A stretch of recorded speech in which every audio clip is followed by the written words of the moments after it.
Hey yo, what is going on, good people of YouTube? It is your boy Chad bringing y'all another video. I'm out here driving again, so yeah, just thought it was time to make some content.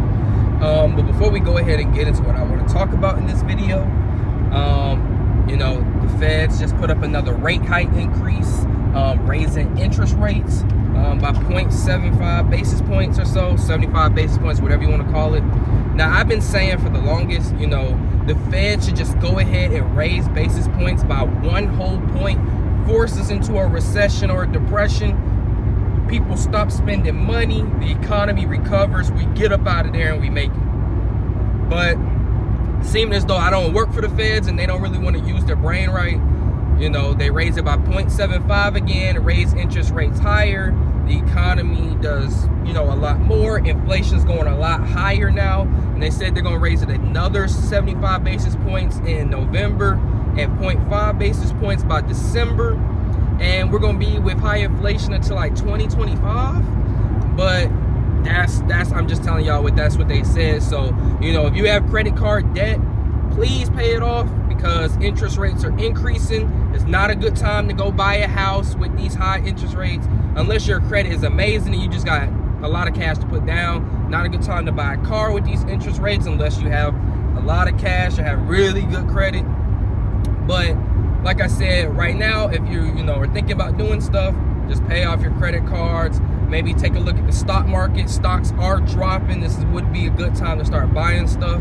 Or within the next foreseeable weeks, probably by midterms and stuff, I think that buying stocks, if you do your research, I'm not telling you to buy, hold, or sell. I'm not a financial advisor, blah, blah, blah. But it would be a good time to invest. It's really a good time to stock up on food and a good time to stock up on water. I can't stress it enough. I think I'm finna go buy one of those like MRE big little kits that can feed like 150 meals or so. I don't really know yet. I'm gonna figure that out, but I'm about to go stock up some more stuff probably this weekend, so that way I can be prepared.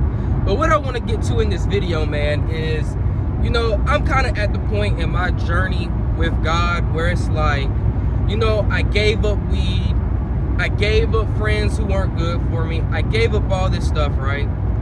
And now he's calling me to give up more. And, you know, like it says in the Bible, too much is given, you know, much is required.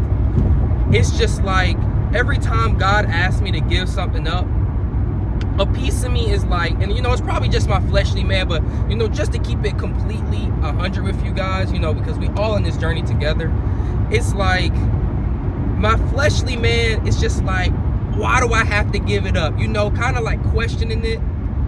But then it's also like my fleshly man wants to hold on to what he asked me to give up.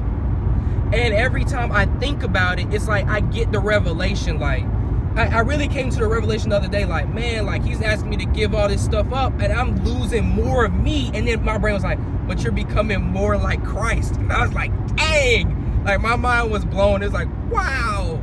Like I already knew that before, like when God, you know, he wants us to be more like his image. But when you actually try to start walking out what God wants for us, whether it's like stuff he already asked of us, stuff we shouldn't be doing in the first place, or just stuff he wants you to give up because he knows, you know, this may be a crutch for you. This may be something that's hindering your walk with me. Even if you're doing everything else right, even if you think I've given up everything, there still may be something he asked you to put on the altar for him to get closer to him or be more like him. And it's just like I said, I knew this before, but it's like I just, when he asks you to give up stuff for him and you grow closer to him, you start to learn his ways, you start to become more like him, more holy, more righteous. It's like, it's kind of crazy. Like you give up weed, you give up alcohol, you give up this stuff, and it's like your fleshly man's like, why do I have to give this stuff up? Why do I have to do this? And you like question it because, like I said, it's your flesh. Your flesh is like, I wanna do what I want to do. I'm not gonna cap. My flesh sometimes just be like, I want to do what I want to do. But then when I deny myself, take up my cross and follow him, the revelation I get is like, yeah, you want what you want, Chad, but what do I ask of you? Do you want to be more like yourself, or you want to be more like me? And that's the whole point of God. It's like God wants us to be less of ourselves and more like him. It's not even about us. Like, that's crazy. Like, I don't know.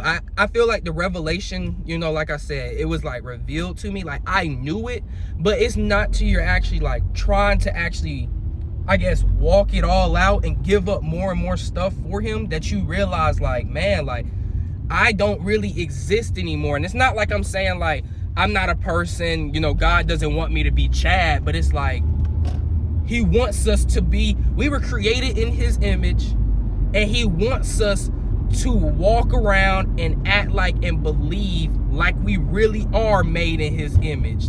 Now, I'm not saying we're God, but I'm saying he wants us to be, when people look at us, they should see God. Like, in all honesty. And so it just like I said, it just blows my mind. Like, my flesh is like, I want to keep doing me. I want to do me. I want to be me. And then it's like God says, be more like him. I don't know. You know, that just, it blew my mind the other day. Because I was talking it out with myself. And it was just like,